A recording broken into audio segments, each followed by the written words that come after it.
All right, how you doing? This is Len Nevin with Loyalty Home Group at eXp Realty. I am here.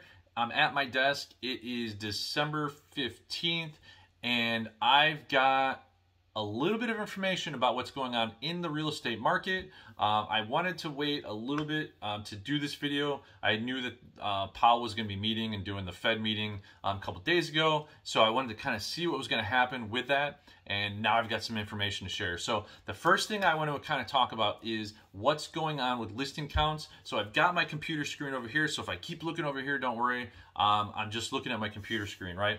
And I'm pulling my data and I'm looking at my graphs. So look below in the description. If you're on the page, on my webpage watching this, everything in the graph is below. If you're just watching this on YouTube, go into the description, look for the link. There's a link directly to my page that has all of these graphs and information on it. And of course, you know, feel free to comment. Of course, like, subscribe, and ring the bell on this video to get your monthly market update and get any other information about, you know, updates related to the real estate market, Arizona, local stuff, all that. So, all right, let's dive in. Active listing counts. So one of the things that I like to look at is what is going on with inventory. Are we collecting inventory? Are we shedding inventory? Typically, what we're looking at when we see the inventory growing is that means that there's more sellers accumulating than there's buyers looking to buy, right? And so that's moving what we would call towards a buyer's market. Sometimes you're in a buyer's market and it's getting worse for sellers. Sometimes you're in a buyer's market and it's flat for sellers. But the idea is when you see the arc moving up, that means that sellers are losing more and more and more control over the conversation of negotiating, and buyers are able to get more and more and more buying power as you see the inventory typically grow. Right now, what we're seeing is very, I would say it's a seasonal acceptance. It's exactly what I would expect it to be here in December. So over the last, probably it looks like at about a month that I'm looking at here, we've seen inventory. It was kind of, you know, it was going down. It started to go up a little bit starting in like June. It kind of flattened out. And then July, August, it started to pick back up. And then we topped off a little bit over like 14,000, and it topped off around 14,681. And this is for Maricopa County and Pinal County, right? So it's just inside of our multiple listing service here in the Phoenix area. Now we're sitting at about 14,000 as of today, 14,156. So it's just kind of, it's flat, right? It's not diving. It's more just kind of doing like a slow angle like that. And previous years, this is typically what we saw as well. I have some ideas on what's going to happen with that, but let's dive into the rest of this first. The next graphic I like to look at is the listings under contract, right? So is the inventory flattening out because it's being gobbled up as it's hitting the market? Is it flattening out and kind of moving down because there's more people buying all of a sudden? Or is there something else going on? And so inside this graphic, what you can see is that, once again, this is a very seasonal thing. I cannot tell you how many sellers out there, they hit December or, you know, December 1st, and they just call their agent and say, look, I'm not dealing with this in December. I got family coming into town. I got to decorate. I don't want people in and out of my home. Depending on the part of the country you're in, you don't want all the slush and the mud coming in and out of your house. Arizona, we're not so worried about that, but you know, other parts of the country we are. But what I can tell you is when I look at the graph of listings under contract, it's moving down. It's seasonal. I can go back all the way to 2015 and it's going to do the same thing. Down, down, down. There's less buyers this time of year. If you are a buyer though, what I can tell you is that because inventory is flat and there's less sales, those sellers who are sitting there and they're pushing through the winter, they're more motivated. If you're thinking about buying a house and you want a good deal, you've got between now and maybe the second week of January to probably really get a good deal and negotiate tough with that seller. After that, inventory starts to get trickled off, and not because the sellers are taking off the market, because the buyers are coming back. So think about that as you're thinking about home shopping right now. The next graph I like to look at is sales year to date. And so the sales year to date gives me an overall, right? Like, how was 2020 compared to 2020, or how was 2021 compared to 2022 compared to 2023? Now, what I can tell you is that we ended the year in 2021 with 105,000 sales.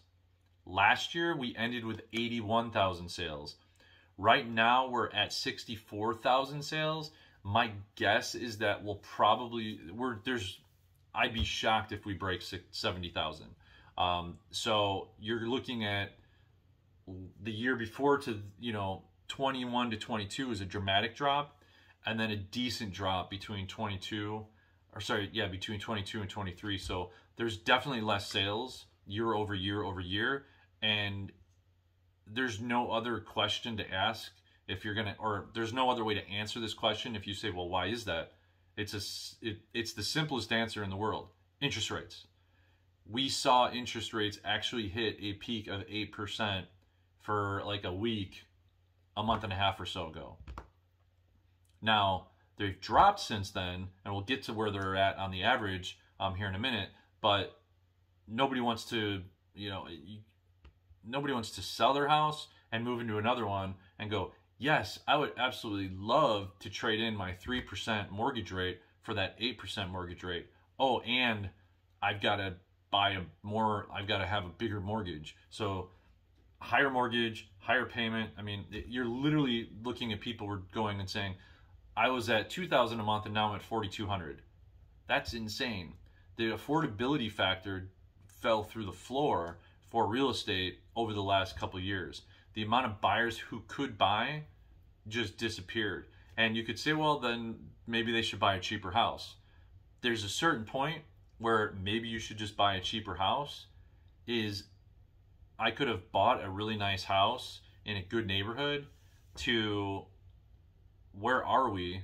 This is the middle of nowhere, and my commute is 2 hours because that's all I can afford, right? Like, there's a point where you're just like, I'm not going to do that to myself. So that's what we saw. Mortgage rates dropping back down is going to take that affordability factor, kick it back in. Hopefully we'll see that align more back with salaries and kind of get us back into a normal rhythm. The next piece I like to look at is what's called the monthly average sales price per square foot, right? Some people look at median sales prices. Some people look at average sales prices. I like this one the best because if you've got like a neighborhood, for instance, that, there's always that one nice house, right? That real big house in every town, in every part of town, every neighborhood. And, the average sales price is here, and then that house is up here, right? Well, if that sells, it screws up the numbers for everybody else, and it makes the average go up. So by doing the average sales price per square foot, it kind of buffers that out a little bit, and it's a nice gauge. And so what we saw was that at the end of, September, so here we'll just kind of run some numbers. I'll go August, right? August, we were at 282. September, we were 285. October, 296. And then November ended at 289. So it did drop between October and November by about $6 a foot. And a lot of that has to do with this season, right? So higher inventory, less buyers. The buyers out there are just going to town and getting good deals, asking for discounts on their, I appreciate you're asking $400,000 on this house, but I'll give you $375, take it or leave it, right? We saw that. Our offers, we were like, yeah, let's go for it. I mean, what are they going to say? No. So that's where we're at. It's kind of leveling off so far month to date. We're halfway through, so we're getting a decent kind of number on what that is. I can look back historically, and once again, last December did the same thing, up and down. The year before, up and down. The year before, up and down. So this proves once again, if you want the best deals in any market, you're going to get them in the fall. You should have probably put an offer in November, but if you're buying right now, get out there, get it done before the market starts to pick back up. Sellers who are on the market right now are more motivated. You're probably going to get a better deal. All right. The next chart I like to look at is what's called month supply of inventory. So what month supply of inventory kind of takes into a factor of all these things, supply, demand, how many buyers are out there, how many are under contract. And when that number is moving up, you can basically say that the buyer demand is dropping. There's less demand. When you see it go down, there's more demand based off of supply, right? And so right now we're seeing 3.3 months of supply. And what that means is if there's no other homes that were to hit the market today, it would take 3.3 months based off of today's clip to sell all those out. Now, I don't think that would happen based off of the time of year we're in. It would probably be more like 2, and we'll probably see that number start to drop quite a bit in the next 30 to 45 days. But as of today, it's at 3.3, and that's up from last month at 2.8. So that's up. Now let's talk in interest rates. So the average, remember, average, this does not mean that if you were to call your lender today and say, hey, I just watched this guy, Len Nevin, talking about interest rates. He said I can get a 6.95% mortgage rate.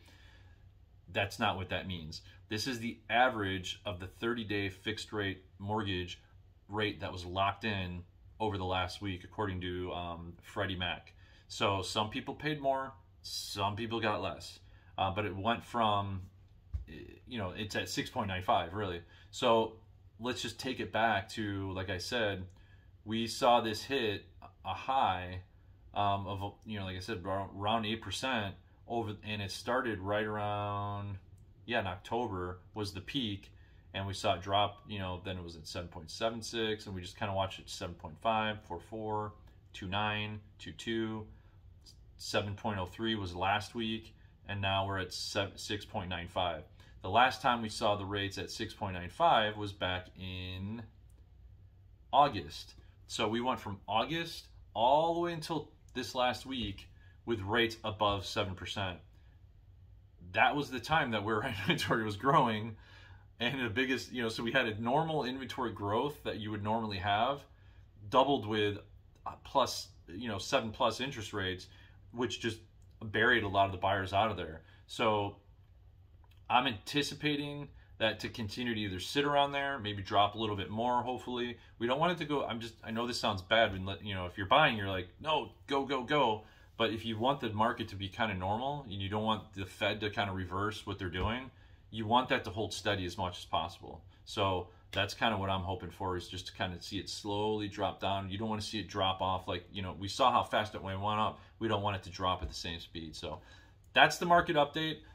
Reach out if you have any questions. I'd be happy. I could talk about this stuff all day long. That's what I'm here for. But yeah, reach out, and we'll catch you next time.